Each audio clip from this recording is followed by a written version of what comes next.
Annually, the statement is to be given to the Prime Minister. After all, first, the transparency will have to be practiced by the ministers. The Prime Minister has got every right to ask his colleagues. It's a welcome move. Everybody shall comply with it. Even otherwise, some of us have already done it. But many are asking just how feasible or practical is the new code that delinks ministers from business interests. This is mainly escapism and hypocrisy parading as reform. This code of conduct seems to assume that the main source of corruption or bribery arises out of a minister doing favors for his own family businesses. That is not the case. How are you going to implement it? That's the question I've asked myself. Apart from the moral force behind it, how are you going to implement it? Cynics may criticize the Prime Minister's latest move as just lip service, worrying more about propriety at a time when it should be concerned with illegalities and corruption within the government, something that the Aam Aadmi is more concerned about. But many within the government feel that it is a great statement of intent and a great beginning. In New Delhi, Navika Kumar for Times Now. Now, as we said, it's being described as the Prime Minister's clean-up code. Will this clean-up code work? Is it symbolic, or can it really go beyond that? On the show this evening, on the News Hour debate tonight, I have with me Swaminathan Iyer of the Economic Times, Rajiv Rudi of the BJP, Abhishek Singhvi of the Congress, and D. Raja of the Communist Party of India. First question goes tonight to Swaminathan Iyer. Mr. Iyer, could you please tell our viewers, and specifically tell Mr. Dr. Singhvi, why you believe that this whole clean-up code of the Prime Minister is not going to work? I think that this is escapism and hypocrisy parading as some kind of moral reform. The assumption of the code seems to be that the main problem of corruption in politics is that businessmen are joining politics and doing some favors for the family firm. I mean, this is not the case at all. The main problem of corruption is that people from top to bottom everywhere are extorting money and taking bribes. And it has nothing to do with just running of your own family business. An excellent example is Madam Mayawati, who has been honest enough to declare hundreds of crores of assets. And those hundreds of crores of assets, they have not been obtained by giving some favor to a family But concern. isn't this a bold move? Isn't this a really bold move? No, let me say, the second reason why it's not bold is that, all that it says that when you say divest yourself of responsibilities, it can nevertheless be run by your relatives. If you look at the definition of family in this particular thing, it is husband, wife, minor children, and relatives wholly dependent on you. Wholly dependent on you is meaningless. It means that your children who are more than 21 years old can run the company. It means that anybody else who has an independent income can run the company. So it is not even meaningful in that sense. Finally, my third objection is, it says things like, if a minister's wife is doing something like work in a foreign company, he shall not permit her. Excuse me, this is male chauvinist nonsense. Who is a husband to permit or not permit his wife to take up any job or to do anything else or forbid it? Did Indira Gandhi take permission from Feroz Gandhi to do whatever she wanted to do? This is not the way you can run a country. Dr. Singhvi, Swaminathan Iyer's basic argument tonight. This piece of paper which I have in my hand is meaningless. Is meaningless. It's symbolic. It has no legal sanction. It's only aimed at giving, the Aam Aadmi a feel-good factor that something's being done.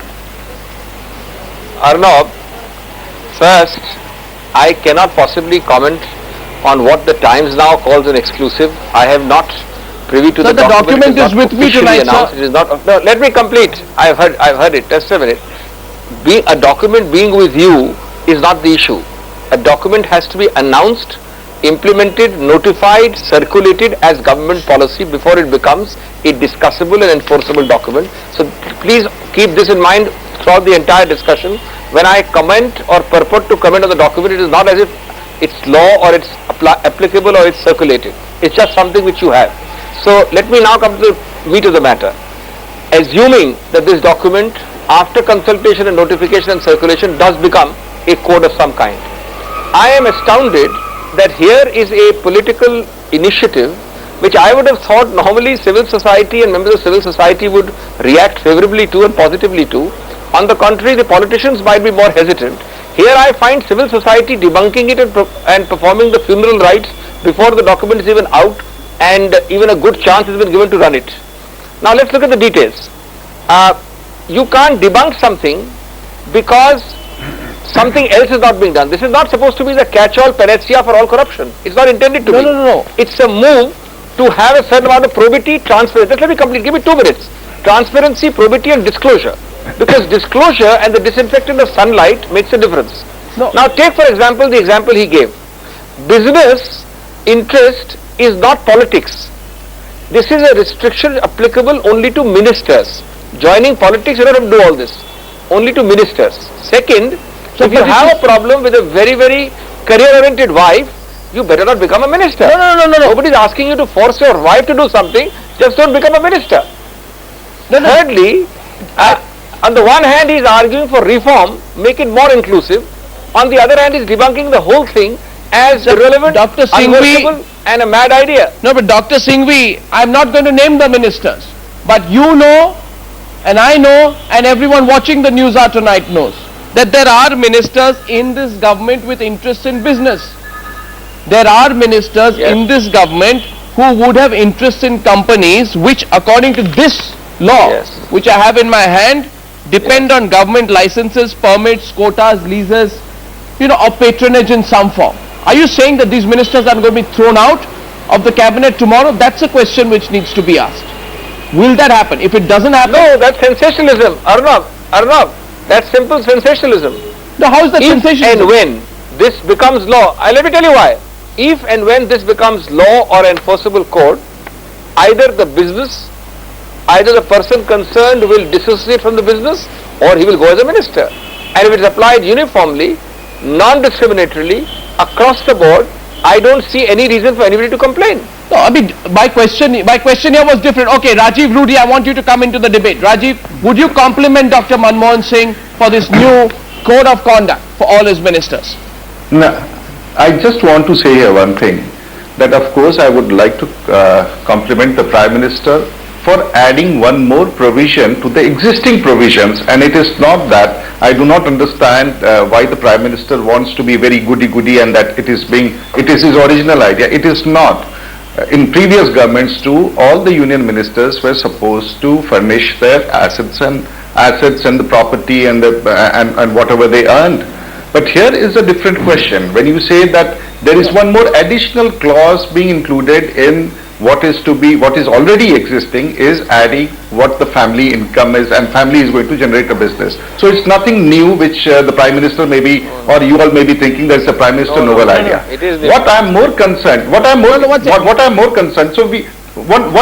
going to tell here now is that this provision has been existing, and when the Honorable Prime Minister Manmohan Singh in his own cabinet in the previous regime, that was before 2009, there were 18 ministers in good 5 years. They did not disclose their assets. They did not disclose what they earned. So he's trying to change now, that. The question is the efficacy of the system. The question is trying to score a political point. What I am saying is, even the ministers who were there in the existing provision, they didn't do it. No, why are you objecting to it? By trying to... No, you should say... No, I am not objecting to it. I am only wanting to say... You should say that you should say, Rajiv Rudi,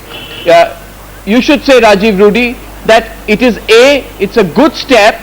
Let's see how it's going to be implemented. That's the position that you should be taking on it. Yes. Absolutely. And the Prime Minister should ensure that his cabinet ministers, unlike the previous term when he was the Prime Minister himself, he even couldn't ensure his own ministers giving it. Now he's trying to score an additional point and say that the family members, I do not know what system or mechanism the Honorable Prime Minister has. Well, but it's a good idea, and it should not be... Abhishek Singh, I'm coming to you. It's an old practice. Abhishek Singh, I'm coming to you. I want to give Mr. Raja a chance. I'm only going to make a point here.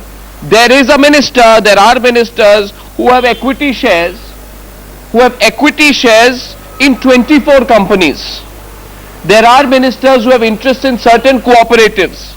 There are certain ministers, I'm not naming them, who have interest in plastics, in chemicals, and everyone knows that these areas, to operate, you need a government license. I'm asking tonight, Mr. Raja, do you feel that if this law is to have any meaning, that these ministers should be told either exit these businesses, tell your family members to exit these businesses, or please walk out of the cabinet? Exactly, I am interested to see the action initiated by the Prime Minister or taken by the government, because this should not become a deceptive publicity stunt. I must give you one example. In the last session of the Parliament, there was a question about Vopalapuram Mining Corporation. Okay. And that question was in my name. I asked supplementary. I referred to code of conduct for the ministers. In the context of some ministers in Karnataka government who have some business interests, I raised this issue of code of conduct, but government did not give me any convincing political answer. So going by that experience, I think the Prime Minister's, this document is not going to have any effect. The Prime Minister's So why is he doing it then? is not going to have any effect. Why is he doing it? Huh? He needn't have done it. On the 12th of December, he needn't have No, sent out that- this note. He's not given a press release. I'm only playing devil's advocate. He's not given out a press release. He's not telling the world. So why do you think the Prime Minister No, is what putting I'm himself saying- under this pressure? Now what I am saying, if your document is authentic, Sir, it's in my and hands. that authentic document should be followed by authentic action by head of the government, by Prime Minister. That is what I expect. Whether Prime Minister Arnab, will yes. act, initiate some action, Yeah. I do not know. Okay. There I think this document, circulation of this document cannot be some kind of publicity stunt, some disruptive publicity stunt. So again, I'm asking you why you should be welcoming it and then saying it's a great move. Let's see how it's implemented. But you're already prejudging it as a publicity stunt. Abhishek Singhvi wanted to rebut No, that. Yes, it Doctor. is, because it is Yes, known. In the Arnab. last session of the Parliament, Arnab. there were many issues raised with regard to corruption. What is the response of the government? And it is not something not known to the people has of this something country. come- People know who are has the something ministers, come who about? have the business connections. No, no, and- has something come about? Is the Prime Minister Arnab. worried? Is the Prime Minister No, worried let about the the Prime link Minister between ministers act. and ministers and business? Has something happened? No, what I am trying to say, if Prime Minister acts, we will all welcome it. He's And al- we will be happy. Abhishek And we will Singhvi. support the Prime Minister. Abhishek Singhvi. Let him act. Abhishek Singhvi. Arnab, please keep the perspective that this is a work in progress. A document, even authentic, may be totally transformed by the time it is issued. So let's wait for a formal notification. But assuming that it is issued in the form in which you have it in your hand, I have not yet seen any credible objection to it. There is a significant advance. Earlier, there was a requirement of disclosure of assets, jewelry, land, property, even shares. That comes into your balance sheet and accounts. This is now an initiative, as you yourself pointed out, of business interests. That was not so earlier. So Mr. Rudy is wrong. It's a significant advance. Number two, it is on disclosure basis. It is not a question of prohibition. Once you disclose, thereafter you have a choice. You either want to be a minister, you abide by these codes which are common for all, or you simply get yourself or your family But members. Dr. to disclose Singhvi, it. There's no compulsion. But Dr. Singhvi, if you have a law saying my ministers are not going to be quasi-businessmen, I'm not going to allow it, then have a complete law. That's the point, Swaminathan Iyer. I want to get Swami Iyer into this debate. I'm reading out from this law for you, Swaminathan Iyer, as I ask you this comment. It says, provided that he may transfer in the case of his interest in the management, both ownership and management, to any other adult member of his family or adult relative other than his wife, who was prior to his appointment as minister. So essentially what this law is saying, if you're going to be minister, all you need to do is sign an affidavit one day before saying, I'm giving my daughter or my wife or my brother or someone in the family temporary ownership of this while I pretend to be a neutral minister. Swami. No, okay. I think I would say that you can't give it to your wife, but the way they define the family, it is says the husband, the spouse, minor children and other dependents who are wholly dependent on the minister. Yeah. And the truth is, therefore, if I have a son who is more than 21 years old, a daughter, a niece, all these people, any of them I can effectively transfer temporary control to as long as I am a minister. So that's leeway. So to me, this is not a practical delinking. Anybody who is really wants to be crooked is not stopped in any way. This is an attempt to formally say that, look, we will distance this particular gentleman from his business, but the actual practical impact, I am afraid, is going to be zero. Further it says, as far as holding shares in public limited companies, listed companies is concerned, it says, you can have these shares provided the Prime Minister or the Prime Minister believes it's not going to embarrass you in the discharge of your official duties. So it's discretionary. So it's completely discretionary, Dr. Singhvi. If the Prime Minister believes, if I have 1% shareholding in a very large company and the Prime Minister believes, it's not going to really affect my functioning. So it's going to be, he can simply say, please carry on. I don't think this is going to affect your work. You are allowing the perfect to be the enemy of the good. Please understand that even when this code is not a law, is passed, it is not intended to be a mop-up, clean-up operation against corruption. Because it can't. One thing can't remove corruption. If you want to be crooked, you will be crooked in many hundred other ways. This is one way. To be not involved yourself directly in business while you are a minister is an advance. So while you are a minister, you or your wife not being involved is an advance. So are you saying that this is not a significant initiative prior to what it was the earlier? What is the laudable objective is not being lauded. I want Rajiv Rudi and Rajiv Rudi is right, he is not objecting to it. You are saying here not involved directly. Mr. Rudi and Mr. Raja. Well, yes, the idea is not to make the minister concerned, so it's cosmetic, penniless and without business in the then family. It's cosmetic. Those who are his wife and his dependent children will not be there, others can be. Then it's cosmetic. We know how it works, Rajiv Rudi. No, it's not cosmetic. No. It'll be the minister is not himself involved and his wife is not involved. I do not know is Mr. Abhishek Manu Singhvi. Mr. Singhvi should be given the brief of this to work on that, because he can't stop at times. Our only concern is if it is to add to the propriety of whatever is there in political life, especially those who hold offices. I think it's a welcome step. But what I am more concerned is the efficacy of the system, whether it would achieve the desired result as the Prime Minister is intending to tom-tom this issue. That is my question. Okay. Mr. Raja, last word to you, sir. Arnab, no, this is not a simple legal technical question. It is an ethical, moral question. Probity in public life. And we want our government to be corruption free, and a government should provide good governance. Being head of the government, the Prime Minister should not stop with only documents and words. He should concentrate in action.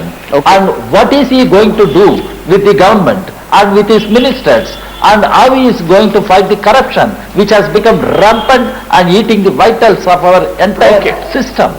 This is my issue. Okay. Well, I'll leave that with our viewers tonight. Do you think this is just the first move? Do you think it can be implemented, or do you think it's just a cosmetic PR exercise as D. Raja describes it?